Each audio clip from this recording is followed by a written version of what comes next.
What's up, everybody? It's time for another video, this time on relegation slash franchising. So there's been a lot of community outrage about the potential loss of relegations. If you don't know what's going on, basically the team owners sent a letter to Riot. It was leaked somehow, saying that what their plans were for the upcoming seasons.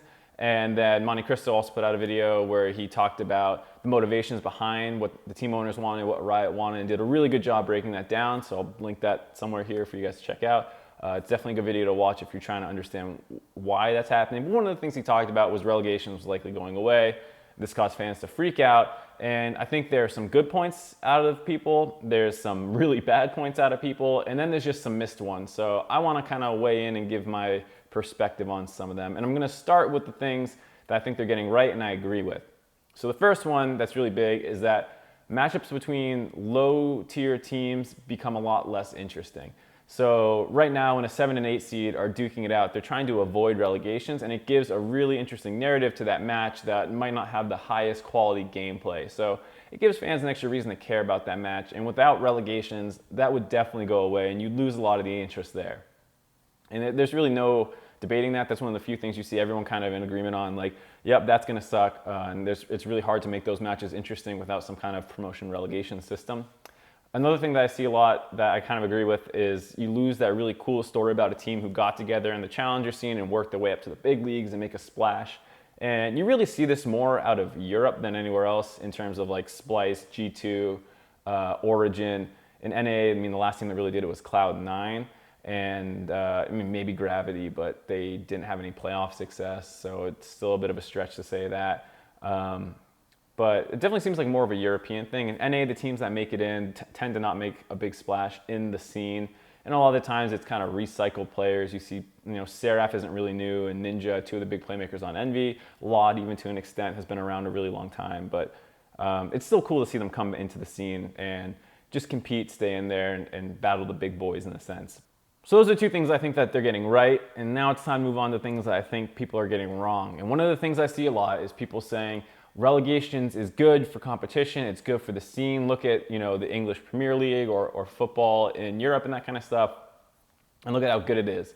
And, my reaction is, okay, that's cool, but I have a secret to tell you. There's something I gotta share. It's League of Legends isn't soccer. You can't just take a system that works in one situation and bring it in another and say, yeah, it's gotta be good because it works over there. You have to look at the actual individual environment that you want to put this thing in and see if it actually makes sense there. And I think relegations made a lot of sense, and to a degree still do, but the actual argument to just say it works in the English Premier League, why wouldn't it work here, is ridiculous. You need to look at the actual environment and what is best for that scene.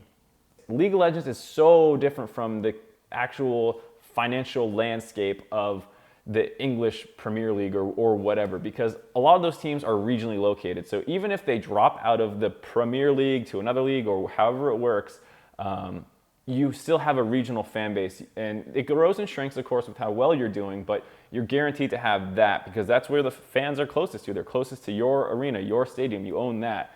And there's nothing like that in League of Legends. There's no regional fans, really. It's just a fan of a team because you like their players or you like the attitude of the organization and stuff like that. You don't have this guaranteed, like, well, if people want to come watch a soccer game or football game, whatever, this is the closest thing to it. The other thing, too, is when those people get relegated out of whatever league to a lower one, it really is just going from, like, one league to a lower one. It's not like a death sentence the way it is for League of Legends, because the challenger scene, while a different league, derives all of its value from the fact that it leads into the LCS. All the prestige, value, money, all that stuff is only in the LCS. The challenger spot is the only reason it's valuable is because it leads into this other thing. So it doesn't have its own self-value, and fans don't watch it very much. The viewership is terrible compared to the LCS and stuff, so its only value comes from getting into the LCS. And that's why I think it's kind of getting distorted the way it is now and kind of getting abused. And so you can't just look at relegations as a whole and say that's a good or bad system, because it's going to make sense some places and not make sense others.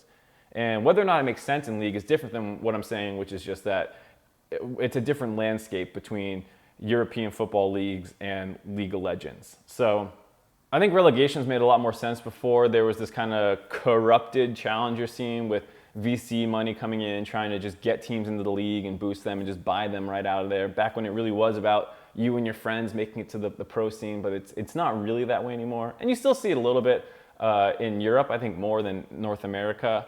But right now, the whole scene is kind of busted. Everyone knows it. And I think a big part of that is because the only value in the challenger scene is the fact that it leads into this other league. So people don't care about the challenger scene. They care about abusing it as hard as possible to get spots into the LCS. And I think it's a lot harder to fix than people say, as long as it is this pathway into the LCS. Until you kind of decouple the two, or the LCS becomes less important in a sense, then I don't think you'll see the challenger scene be fixed. It's really hard to find a way to fix it while it's still letting it lead into the LCS, at least in my mind. Maybe there's some good suggestions, but I haven't seen one that I'm convinced would work yet.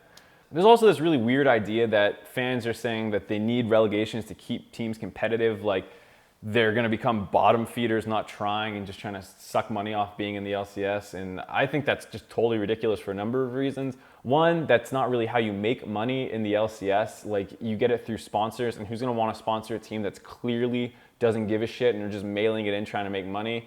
Even if they start making more money through like media distribution rights and in-game sales and stuff like that, I doubt that they'd make enough to be fine in the league and not just losing money, because you can't make it unless you're really trying to. And on top of that fact, I assume the community and people like you guys watching would be really upset about one team doing this and would like not support them. Even if like your worst fears, they hire a bunch of popular streamers to never practice and just go to LCS and mail it in.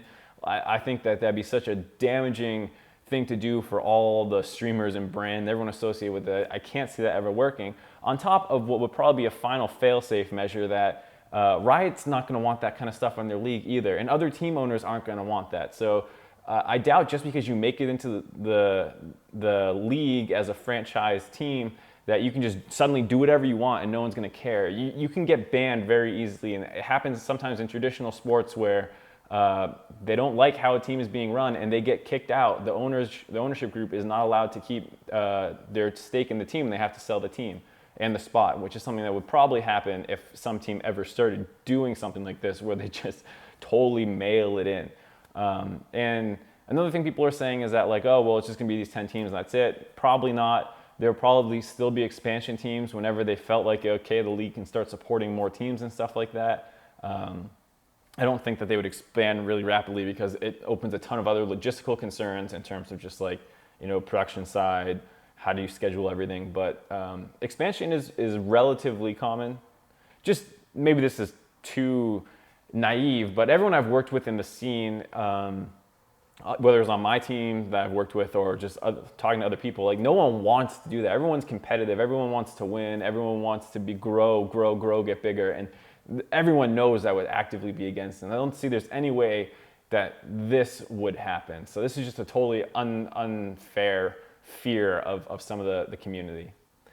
So now I'm going to talk about some points that I think the community has mostly missed. A lot of the stuff we've talked about so far is, you know, what's going to happen when there's no relegations, it's going to be terrible, or, you know, here's why relegations is good right now. But I think a lot of people are missing some of the problems that come from relegations existing currently. And I don't mean from a monetary team owner perspective. I mean what it does to teams and their ability to become good.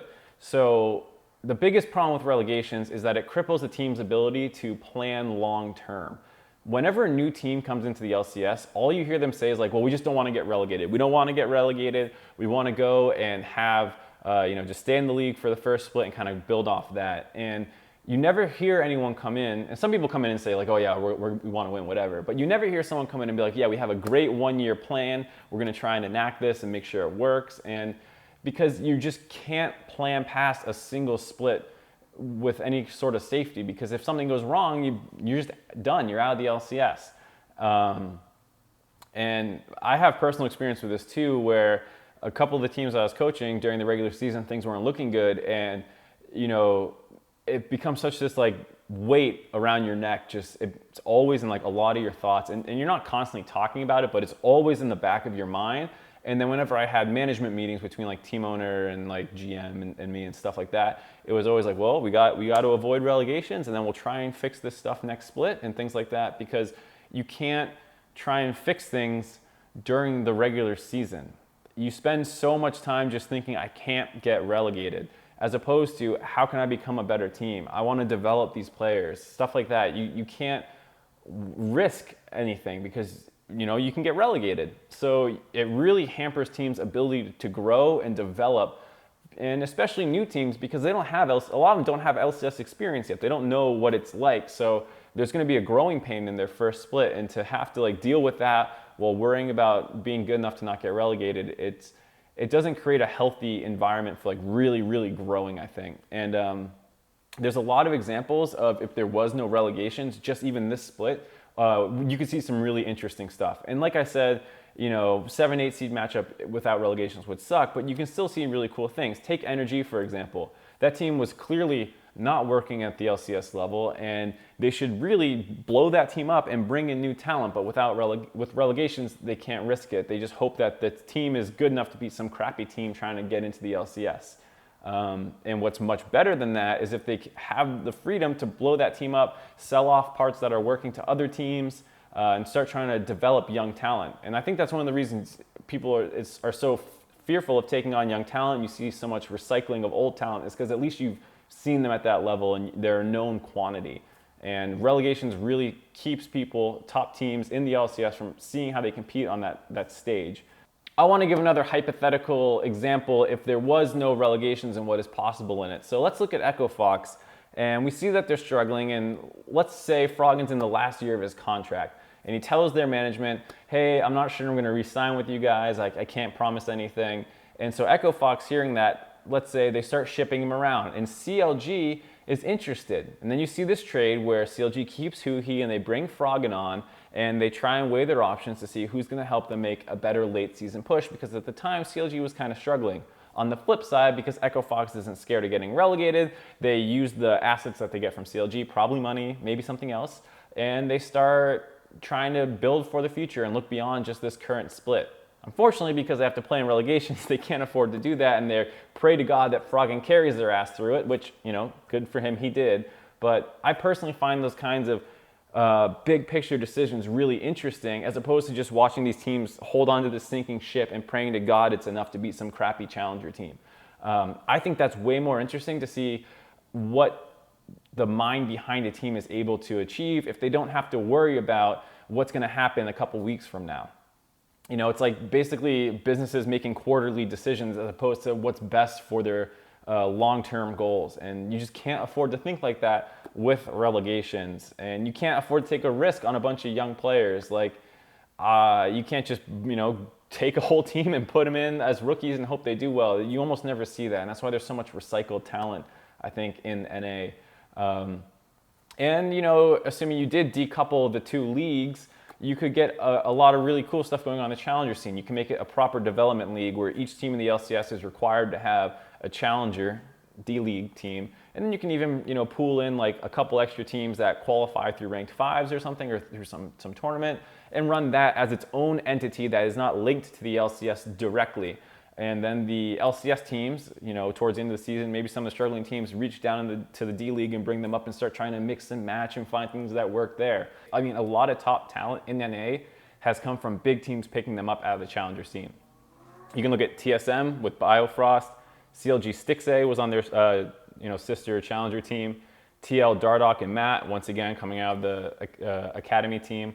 A lot of top talent in NA just kind of gets swooped up by the big teams anyways. So as opposed to what it is now, like I said, teams just praying that they can make it through to another season.